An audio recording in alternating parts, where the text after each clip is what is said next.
The first day's fighting was so encouraging. And the second day's fighting, he came within an inch of doing it. And by that time, Longstreet said Lee's blood was up. And Longstreet said when his blood was up, there was no stopping him. Longstreet tried to stop him. And Lee said, no, he's there, I'm in the enemy, and I'm going to strike him. General Longstreet, I think, had good reasons to worry about attacking the Union position at Gettysburg.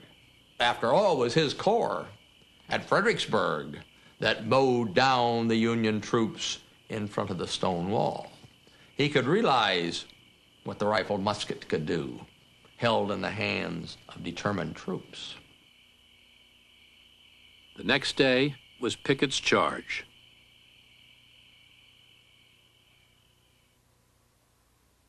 Lee, by the summer of 1863, had come to believe that he was invincible, and so was the Army of Northern Virginia. The record would almost invite that when you see how they had pummeled one Union general after another and had defeated, or at least fought to a draw, the Army of the Potomac almost in every battle up to that point. And Lee really did think that if he asked his boys to do something, they would do it, that they would do anything. He had come by Gettysburg then to believe in his invincibility and that of his men, and it was his doom.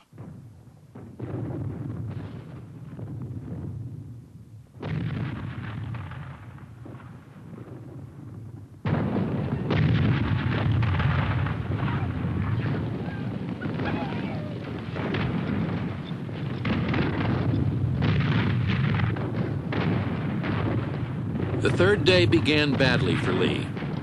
Ewell's men were driven back from Culp's Hill. Jeb Stuart was supposed to get behind the Federals and attack them from the rear. But Union cavalry stopped and held him, thanks in part to a series of reckless charges led by 23-year-old General George Armstrong Custer.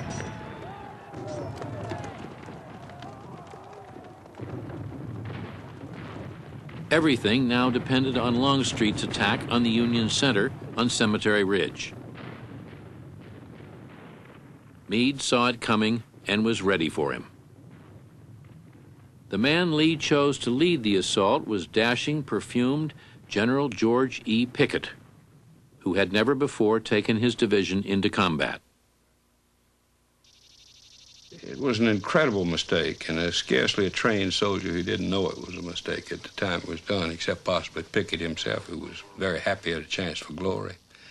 But every man who looked out over that field, whether it's a sergeant or a lieutenant general, saw that it was a desperate endeavor, and I'm sure knew that it should not have been made. Pickett's men filed into the woods west of the Emmetsburg Road and waited in the stifling heat. To relieve the tension, some of the men pelted each other with green apples. They knew what they were going to do, but they had to wait. And while they were waiting, formed and ready to move out, they were in defilade among brush and things. And a rabbit jumped out of the bushes and took off rearward. And one of the soldiers looked after him and hollered, "Run, old hare. If I was old hare, I'd run too." Sure, it wasn't all valor. Yeah. Exactly at 1 o'clock, a giant artillery barrage intended to soften up the Union defenses before the attack began with a deafening explosion. Meade had just left his commanders finishing their lunch. As an orderly served them butter, a shell tore the man in two.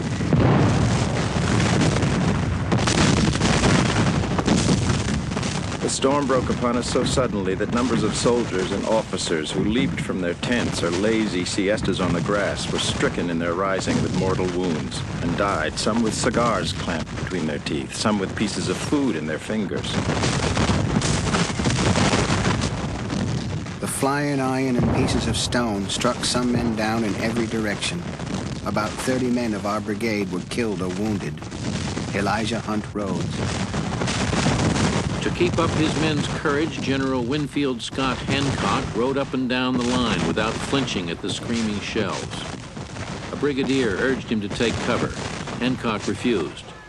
There are times, he answered, when a corps commander's life does not count. Union artillery began to fire back. We sat and heard in silence. What other expression had we that was not mean for such an awful universe of battle? All in the rear of the crest for 1,000 yards was the field of the shell's blind fury. Ambulances passing down the Tarrytown Road with wounded men were struck. The hospitals were riddled. Frank Haskell.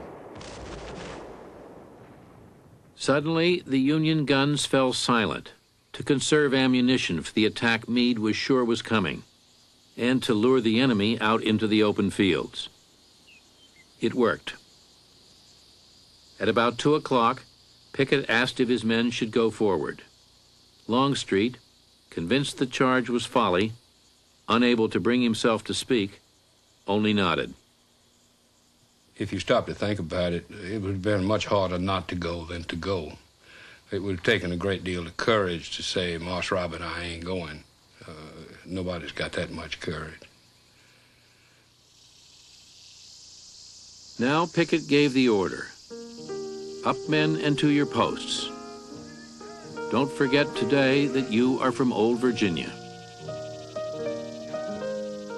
At 3 o'clock, 3 divisions, 13,000 men, started out of the woods toward the stone wall 1.5 miles away at a brisk, steady pace, covering about 100 yards a minute. They were silent as they marched, forbidden this time to fire or even to give the rebel yell until they were on top of the enemy.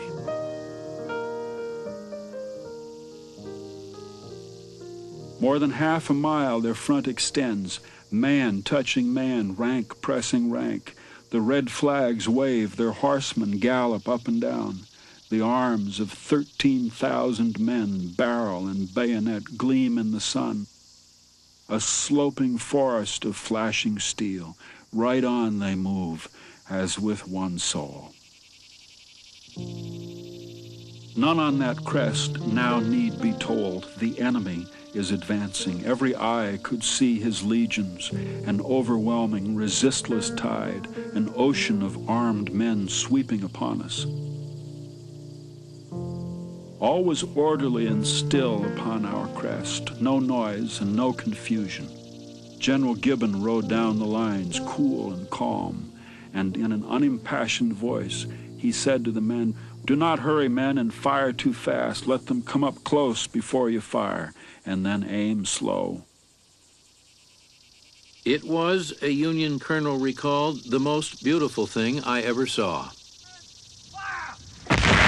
Suddenly, the Union artillery on Cemetery Ridge and Little Round Top opened fire, and a great moan went up from the Confederate line. We could not help hitting them at every shot, a Federal officer recalled.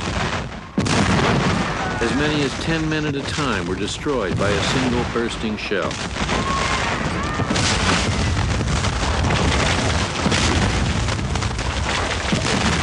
A Confederate lieutenant cried out to his men, "Home, boys, home.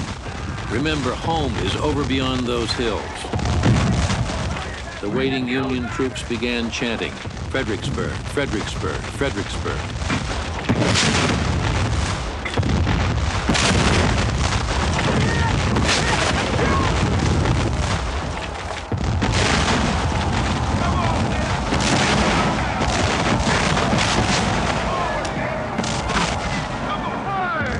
When the first Southerners came within 200 yards, Union General Alexander Hayes told his men to fire. 11 cannon and 1,700 muskets went off at once. Entire regiments disappeared. The rebel lines were at once enveloped in a dense cloud of dust. Arms, heads, blankets, guns, and knapsacks were tossed into the clear air.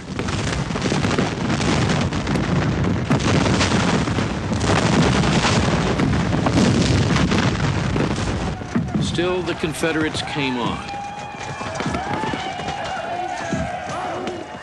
They reached the Union line at one place only, a crook in the stone wall known as the Angle.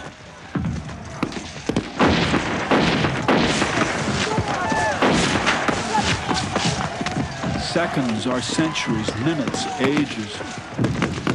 Men fire into each other's faces not 5 feet apart. There are bayonet thrusts, saber strokes, pistol shots. Men going down on their hands and knees, spinning round like tops, throwing out their arms, gulping blood, falling, legless, armless, headless. There are ghastly heaps of dead men.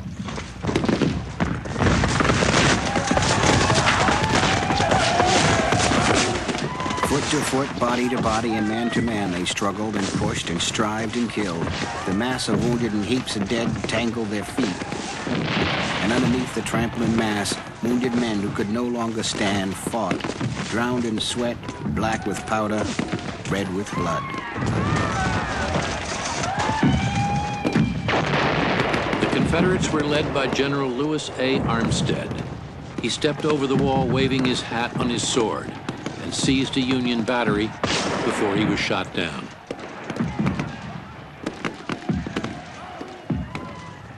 All the Confederates who breached the wall were killed or captured.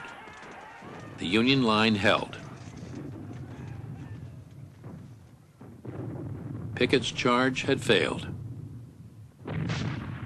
Lee's army would never again penetrate so far into Northern Territory.